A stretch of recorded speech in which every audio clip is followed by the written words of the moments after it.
नमस्कार दोस्तों, एक बार पुनः आपका स्वागत है मेरे इस चैनल पर। मैं प्रोफेसर राकेश कुमार चौहान आपका स्वागत करता हूं।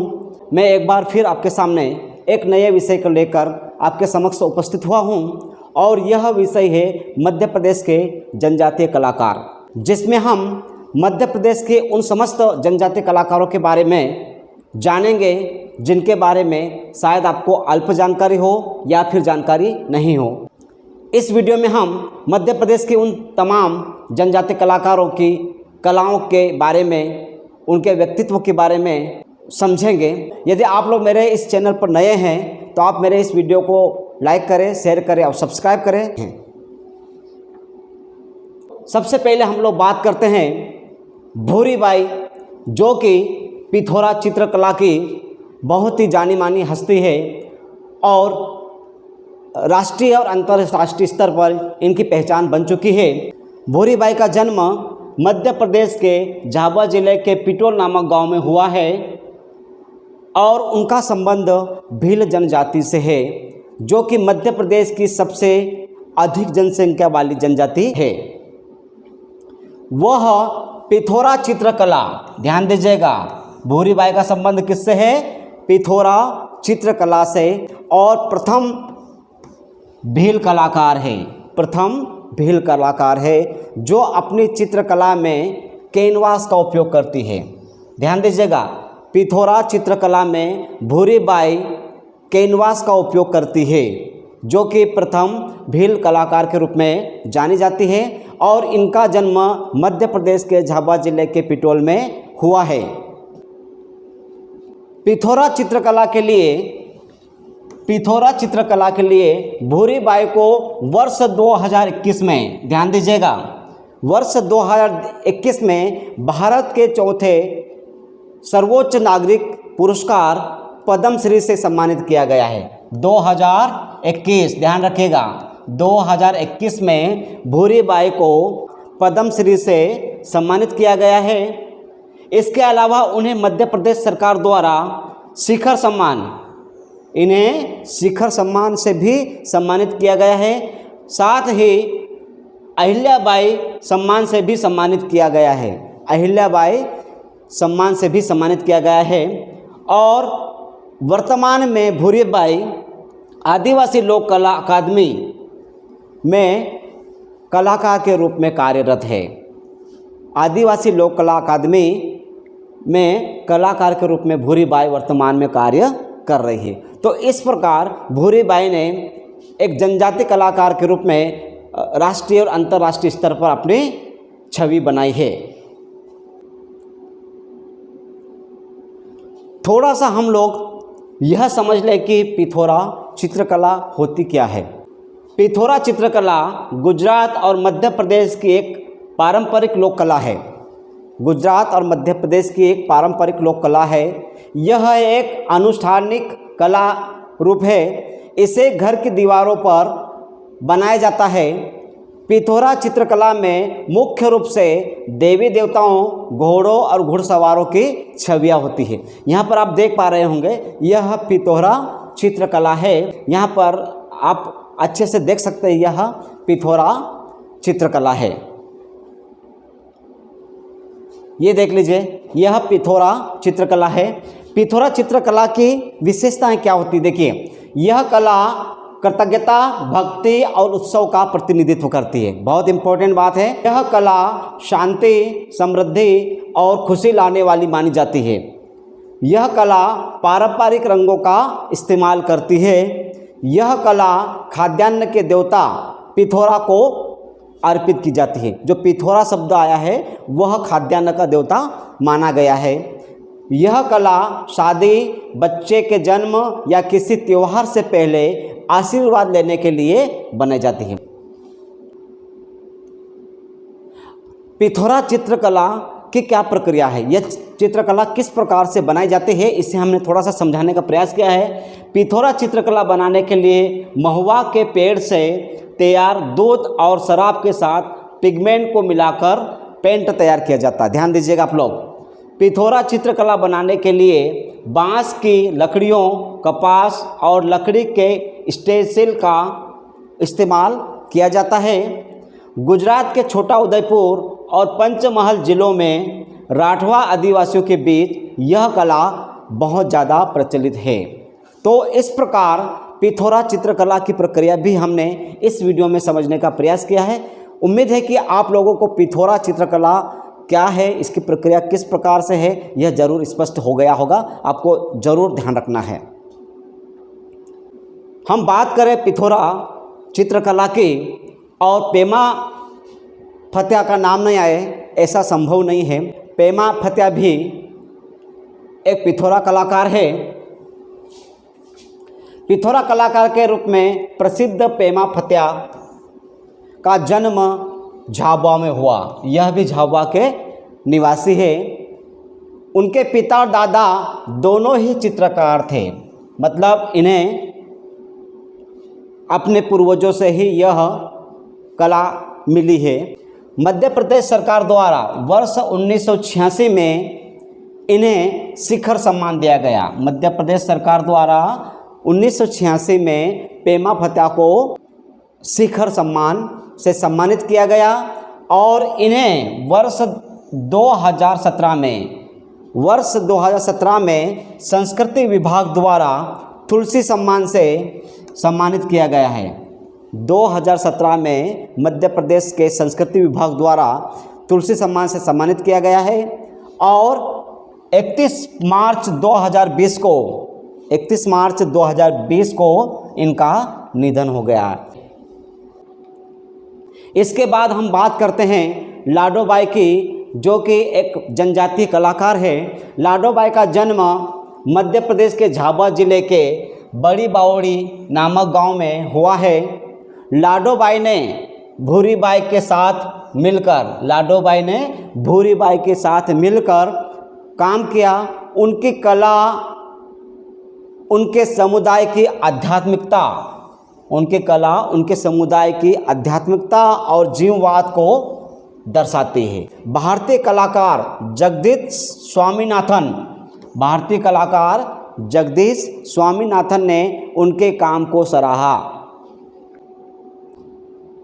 स्वामीनाथन ने उन्हें आदिवासी लोक कला अकादमी के लिए काम करने के लिए प्रोत्साहित किया, जहां उन्हें त्योहारों, अनुष्ठानों और जानवरों की छवियों को दीवार से कागज पर स्थानांतरित करने का अवसर मिला।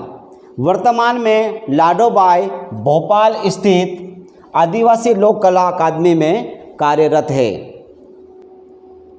लाडोबाई अपने कला का सृजन अपने पर्यावरण की वनस्पतियों और जीवों के साथ साथ अपने जनजातीय के रीति रिवाजों और त्योहारों को प्रतिबिंबित करने वाली कला के रूप में करती है। इनका पूरा फोकस जो है पर्यावरण की वनस्पतियों और जीवों पर, साथ ही जनजाति समाज के रीति रिवाजों पर आधारित है। इस प्रकार की कला लाडोबाई के द्वारा की जाती है। सन 1996 में इंदिरा गांधी मेमोरियल ट्रस्ट द्वारा लोक रंग फेलोशिप पुरस्कार से लाडोबाई को सम्मानित किया गया। ओजस आर्ट गैलरी द्वारा वर्ष 2017 में लाडोबाई को मास्टर ओजस आर्ट अवार्ड दिया गया। उनके काम को भारत, फ्रांस और ब्रिटेन में भी विभिन्न प्रदर्शनियों में प्रदर्शित किया जा चुका है। भारत, फ्रांस और ब्रिटेन में भी लाडोबाई की कलाकृतियों को सराहा गया है, प्रदर्शित किया गया है। इसके बाद हम बात करते हैं एक और कलाकार शांता भूरिया की, जो कि पिथौरा कलाकार है।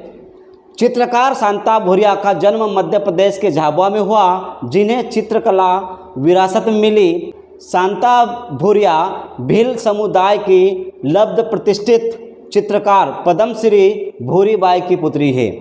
भूरीबाई, जिसका हमने सबसे पहले उल्लेख किया है, शांताबाई जो है वह उनकी पुत्री है। माँ भूरीबाई इनकी प्रथम गुरु है और इनके प्रथम गुरु के रूप में भूरीबाई काम करती है और इनके चित्रों में उनकी चित्र शैली का भी बहुत प्रभाव दिखाई देता है। उन्होंने पिथौरादेव पर्यावरण और जनजातीय कथाओं का चित्रण किया है। शांताबाई ने अपनी चित्रकला में पिथौरादेव पर्यावरण और जनजातीय कथाओं का उल्लेख किया है।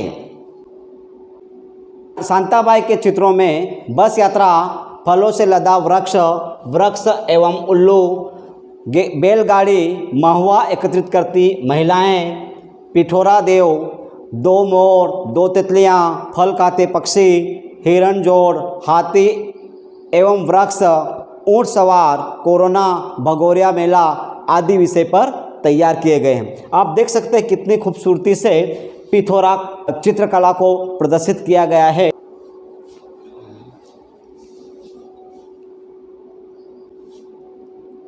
शांताबाई के बाद हम बात करते हैं झाबुआ जिले की जनजातीय कलाकार गंगूबाई के बारे में। गंगूबाई का जन्म मध्य प्रदेश के झाबुआ जिले के मेघनगर में 1972 में हुआ है।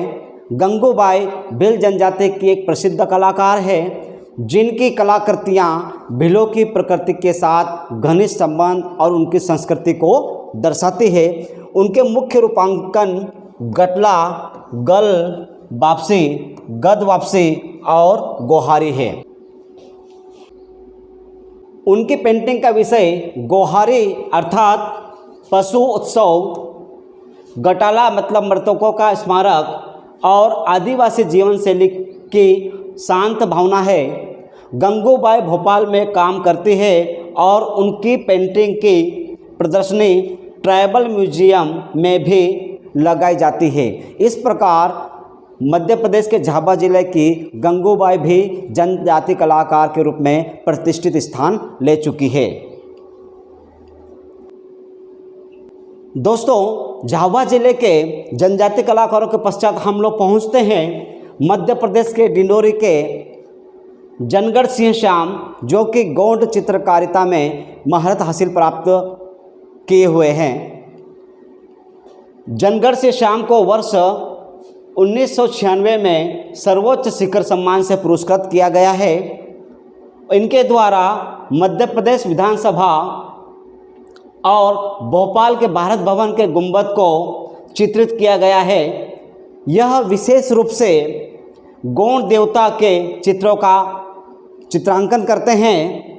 वर्ष 2001 में टोकामाची जापान के मिथिला संग्रहालय में उनकी मौत हो गई। जनगढ़ सिंह श्याम के पश्चात भज्जू सिंह श्याम डिंडोरी के हैं, जो गौड़ चित्रकार है। भज्जू सिंह श्याम का जन्म पूर्वी मध्य प्रदेश के डिंडोरी जिले के पाटनगढ़ गांव में सन 1971 में एक प्रधान गौड़ परिवार में हुआ है। वर्ष 2018 में ध्यान दीजिएगा, वर्ष 2018 में भारत के चौथे सर्वोच्च पुरस्कार पद्मश्री से उन्हें सम्मानित किया गया है। 2018 में भज्जू सिंह श्याम, जो कि डिंडोरी जिले के निवासी है, को 2018 में पद्मश्री से सम्मानित किया गया है। उन्हें अपनी पुस्तक द लंदन जंगल बुक, जो कि 2004 में पब्लिश हुई थी, के लिए अंतर्राष्ट्रीय स्तर पर पहचान मिली, जिसके साथ उन्होंने दुनिया में प्रधान लोक कला को जाना। ये आप देख पा रहे होंगे भज्जू सिंह श्याम की चित्रकला।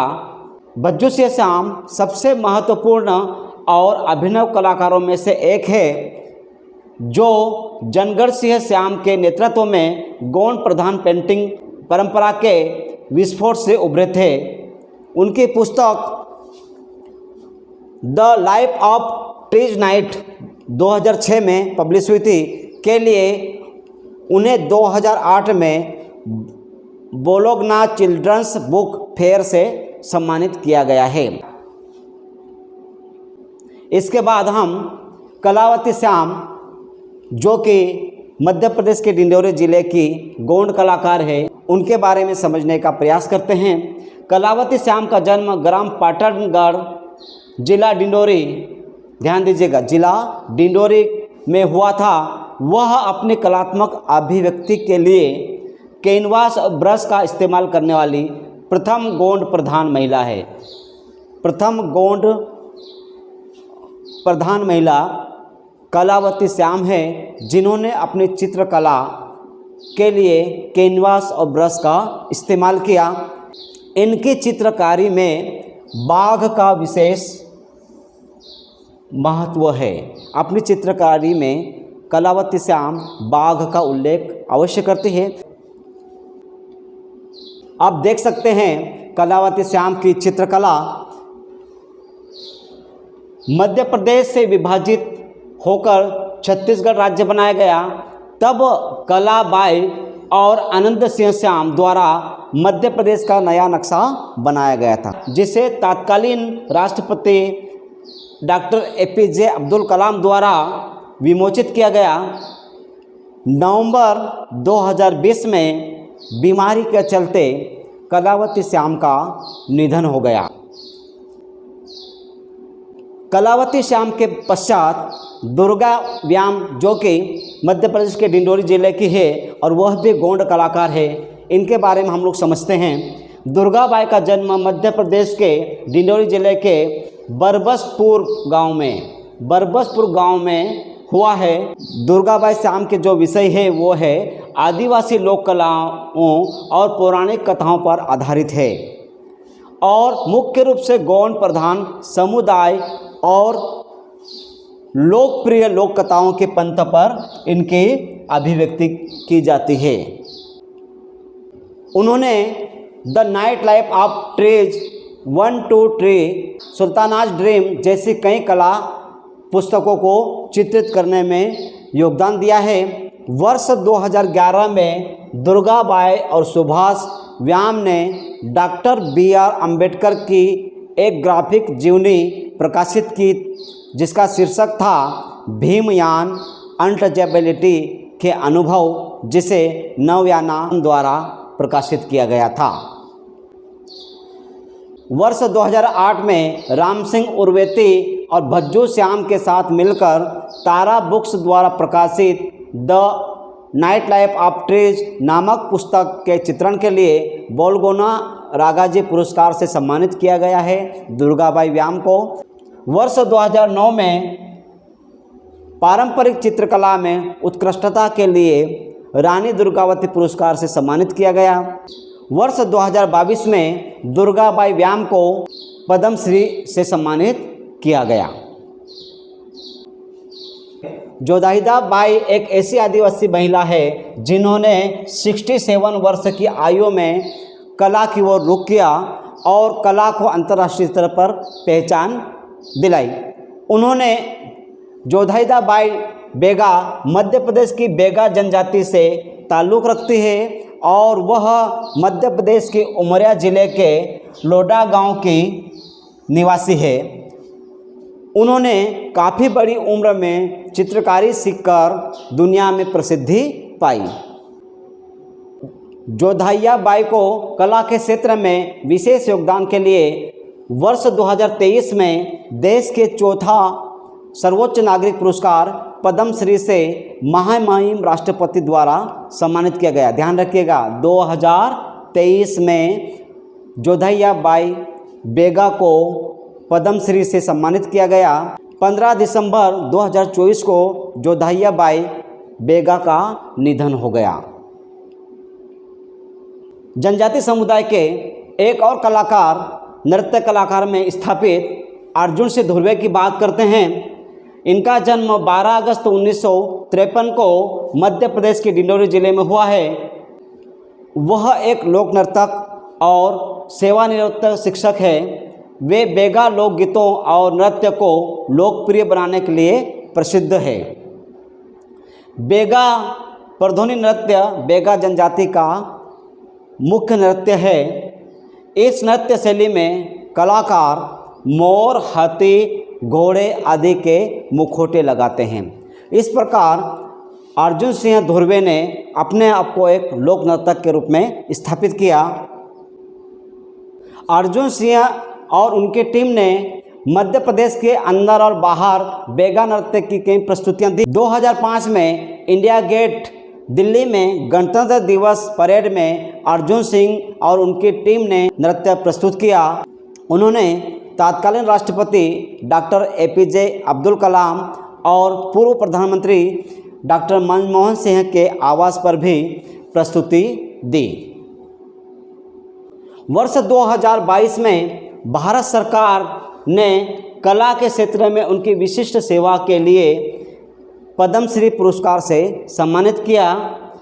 यह पुरस्कार डिंडोरी के बेगा आदिवासी नर्तक और गायक के रूप में उनकी सेवा के सम्मान में दिया गया, जो 4 दशकों से अधिक समय से विलुप्त हो रही है कला का प्रदर्शन कर रहे हैं। इस प्रकार जनजातीय कलाकारों में अर्जुन सिंह धुर्वे का एक लोक नर्तक के रूप में बहुत ही महत्वपूर्ण स्थान है। इसके पश्चात हम बात करते हैं लहरी बाई बेगा, जिन्हें मिलेट क्वीन के रूप में भी जाना जाता है। मध्य प्रदेश के डिंडोरी जिले के बजाग विकासखंड के एक छोटे से गांव सिलीपड़ी में रहने वाली लहरी बाई बेगा जनजाति से संबंध रखती है। लहरी बाई बेगा मोटे अनाजों का एक बैंक संचालित करती है। इन्होंने अपने घर के एक अलग कमरे में इन बीजों को बहुत ही ध्यान से संभाल कर और सुरक्षित रखा है। लहरी बाई के मिलेट्स बैंक के बारे में संयुक्त राष्ट्र संघ में भी चर्चा हो चुकी है। इनको मिलेट्स का ब्रांड एम्बेसडर घोषित किया गया है। यूनेस्को ने 2023 को मिलेट्स ईयर घोषित किया है। लहरी बाई को 2021-22 में पादप जीवों संरक्षक किसान सम्मान दिया गया है। और सबसे गर्व की बात यह है कि यह सम्मान लहरी बाई को राष्ट्रपति द्रौपदी मुर्मू जी ने स्वयं अपने हाथों से दिया है। साथ ही लहरी बाई को काम करने के लिए भी राष्ट्रपति महोदया ने प्रोत्साहित किया है। दोस्तों, इस प्रकार इस वीडियो में हमने मध्य प्रदेश के समस्त जनजातीय कलाकारों को एक साथ लाने का प्रयास किया है।